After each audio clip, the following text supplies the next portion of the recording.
Hello, my wonderful AP Chemers. We are continuing chapter 13, and we're talking about solutions and specifically solubility. So we kind of already touched on this in chapters 11 and 12 with solubility and what dissolves in what, and we know that like dissolves like. We use that to kind of decide what is soluble in which solvent, but we don't ever want to write that on the test. Meaning, if you're asked to explain why something is soluble in something else, you don't just say like dissolves like, or because both of them are polar. You want to talk about the interactions between them and how strong they are. So for example, if you have sugar and water and you're asked, do these dissolve? You want to talk about the dipole-dipole interactions between the sugar and the water are strong. If you're asked about iodine and water, you say the dipole-induced dipole interactions between water and iodine are weak, and that's why it doesn't dissolve or doesn't mix. So again, you don't just say because they're both polar. That was a good enough answer just for honors chem, but in AP Chem, you have to talk about the solute-solvent interactions. So just to review, if they are alike, meaning that they both have charges or partial charges, then they will mix. If they both don't, then also they will mix. But if they're different, so one does not and the other one does have partial charges or full charges, then they will not mix. So polar and polar will mix like sugar and water. Polar with nonpolar will not mix like iodine and water. Nonpolar and nonpolar will mix like iodine and hexane, for example.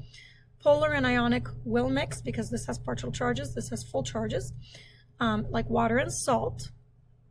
And nonpolar and ionic will not mix because this one doesn't have any charges at all. This one has full charges, and so like oil and salt will not mix. So polar solvents will dissolve polar and ionic solutes.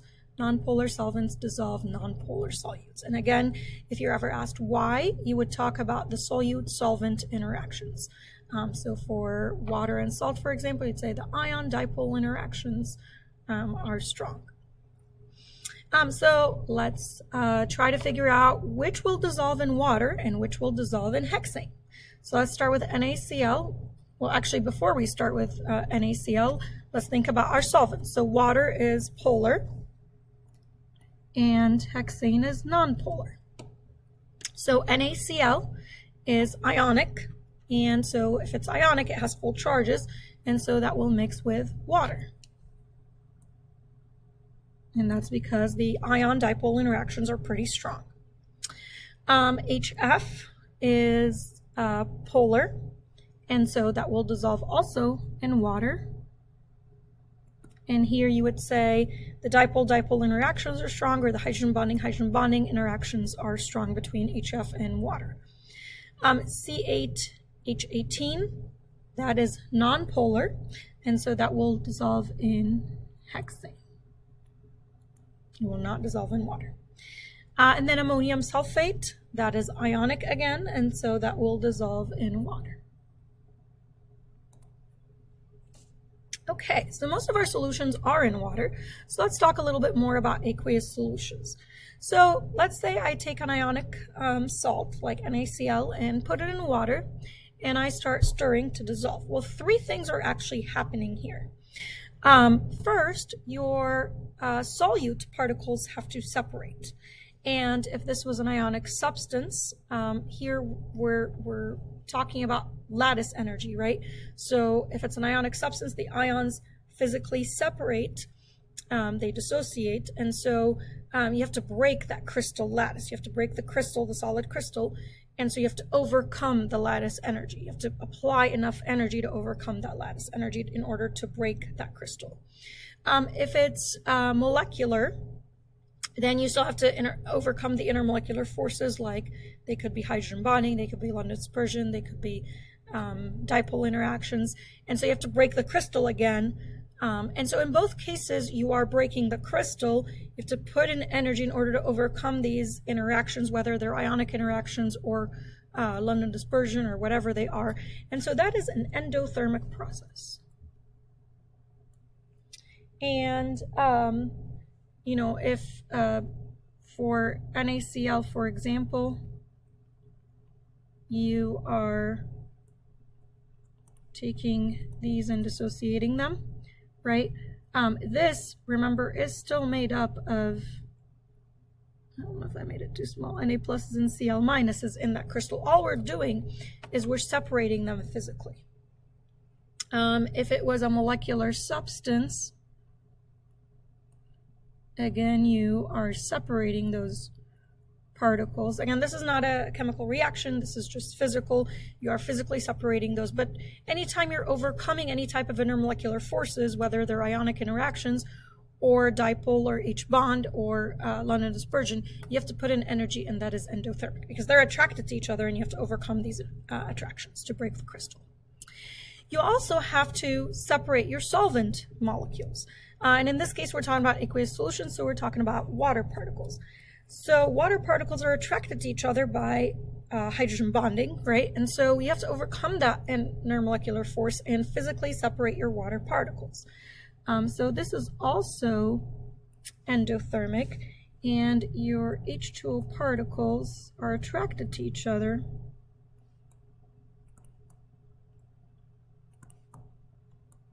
again because of the H bonding in water. So it takes energy to overcome that attraction.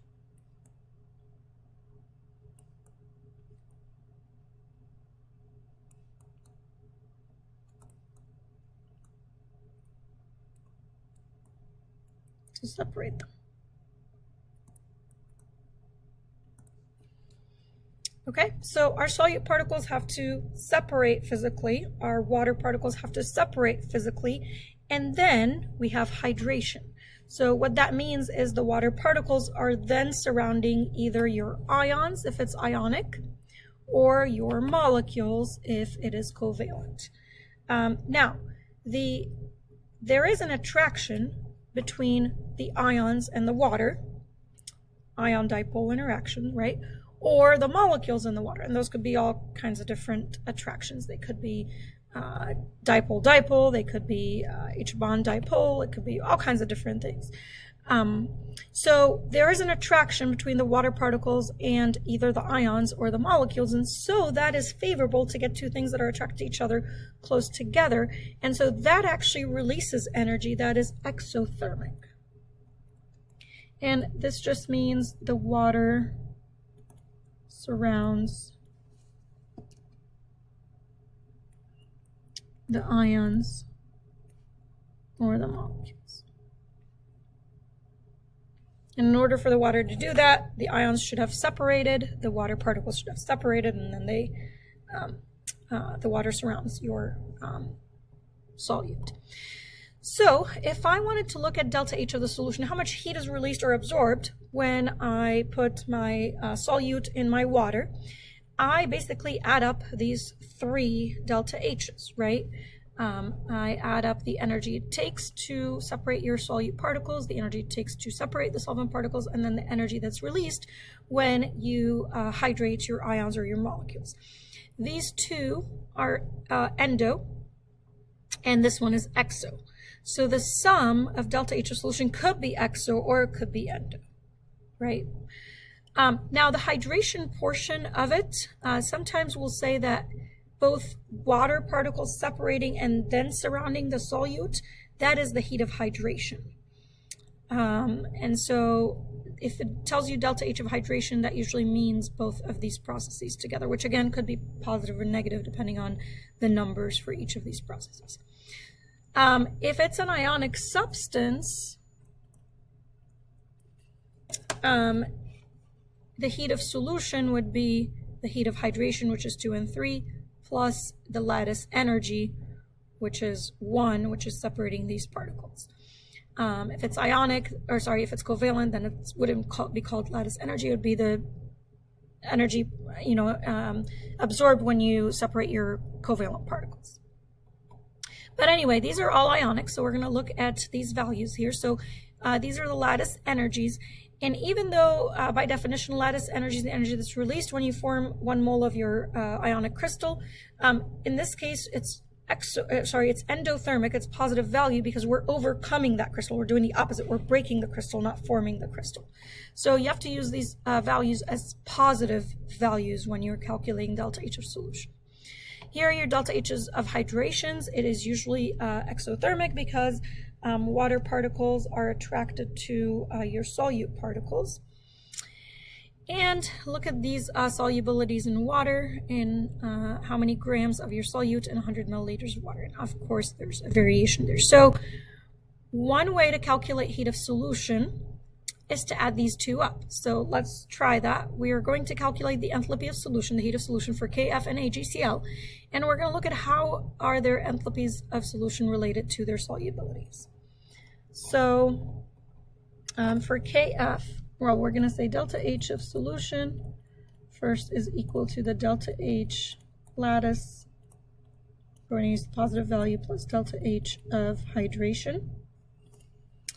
And let's start with Kf. So delta H of solution for Kf is going to be the lattice energy, which is positive 813 kilojoules plus negative 819 kilojoules, which ends up being negative 6 kilojoules. And I think these were per mole, so we can say per mole here. Let's do AgCl. AgCl is down here. Here are the values. So delta H of solution is equal to positive 916 kilojoules. So again, if they give you the lattice energy as a negative value, make sure that you change that and make it positive. Oops, that's 851 kilojoules, which ends up being 65 kilojoules per mole. Now let's look at their solubilities. This is 8.9 times 10 to the negative 5th grams per 100 mils of water. This one is 92.3 grams per 100 mils of water. So obviously Kf is way more soluble than AgCl. Turns out if your heat of solution is small, that makes it more soluble. Let's look actually down here. I want to show you this. So if your heat of solution, your overall heat of solution is a small value, your solution will form.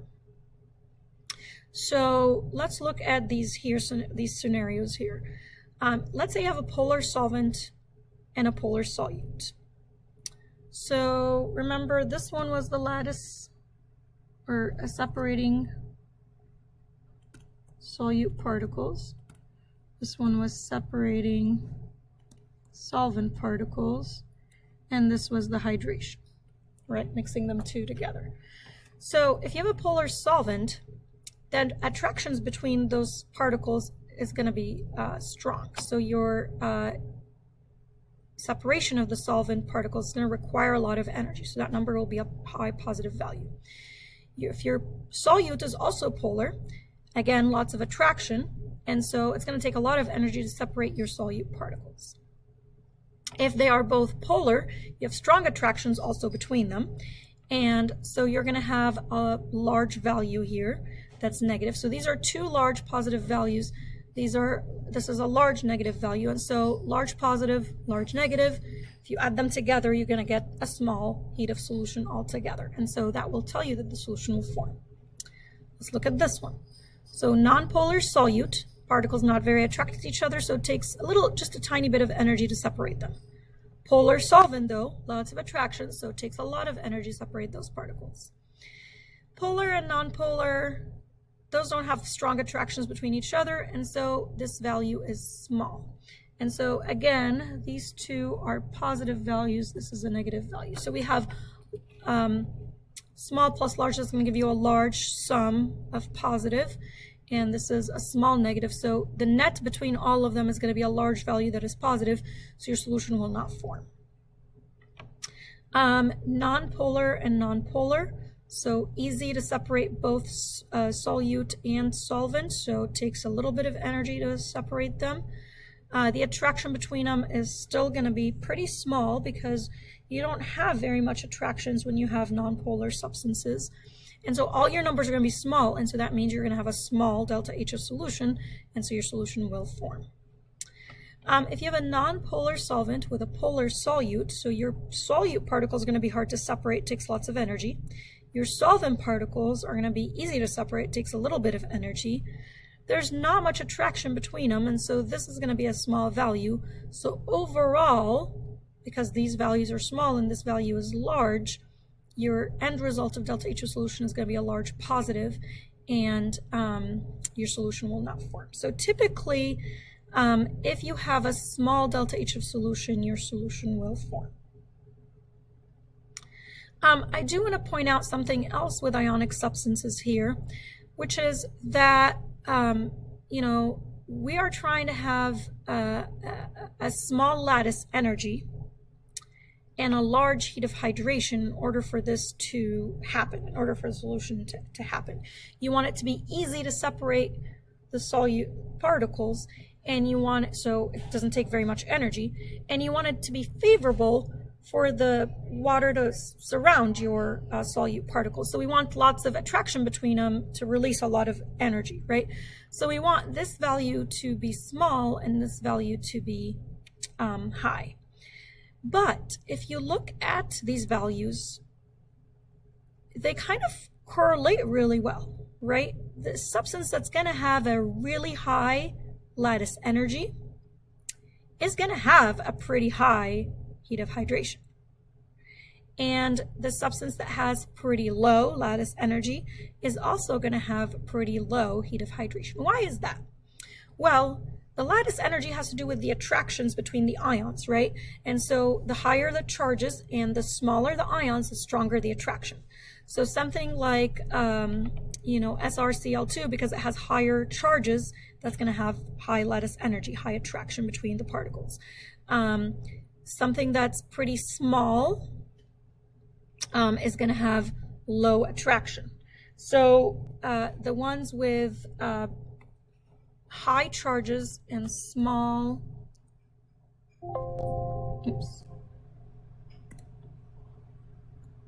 high charges, small radius, is going to have high lattice energy because your ions are going to be attracted to each other, so it's going to be hard to separate those solute particles. But at the same time, if you have something that has high charges and a small radius, well, those are going to be the most attracted to the water, and you're going to have a pretty high heat of hydration, right?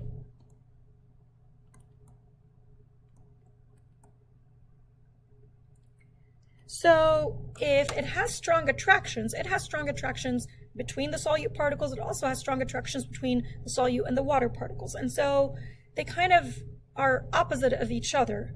On one hand, if it has high lattice energy, oh, that sounds like it's hard to dissolve. But at the same time, if it has a high heat of hydration, well, that's easier to dissolve. So they usually will not ask you which one is more soluble.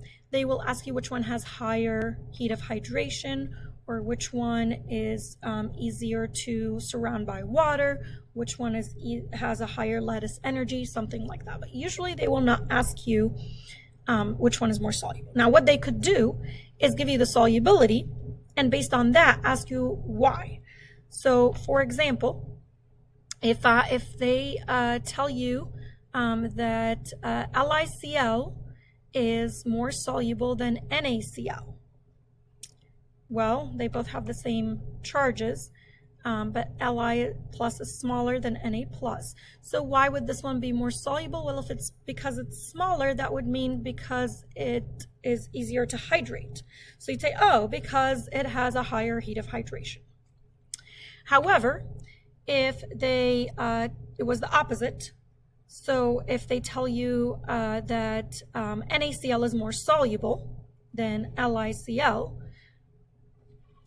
then you'd have to think of the lattice energy. So if LiCl was harder to dissolve, NaCl was easier to dissolve, you'd say, oh, well, because this one is harder to separate the ions. So you might be given what the solubility is, and you have to justify why it is. So if the one with strong attractions is more soluble, you'd say, oh, because it's easier to hydrate because it has stronger attractions to the water. If the one with less attractions is the one that is more soluble, you'd say, oh, well, because it is easier to separate the ions, so it has less lattice energy. So you kind of have to, because they're opposite of each other, you have to look at the data, the solubility data, and be able to figure out why. Okay, so this was one way to calculate heat of solution. Another way to calculate heat of solution is using heats of formation. We did that with our heat of solution lab to calculate the accepted value, right? So if we want to calculate the heat of solution of NH4NO3, using heats of formation, whenever you have heats of formation, you say delta H for the reaction is equal to the heats of formation of the products minus the heats of formation. Oops, I don't know what I just did. Sorry.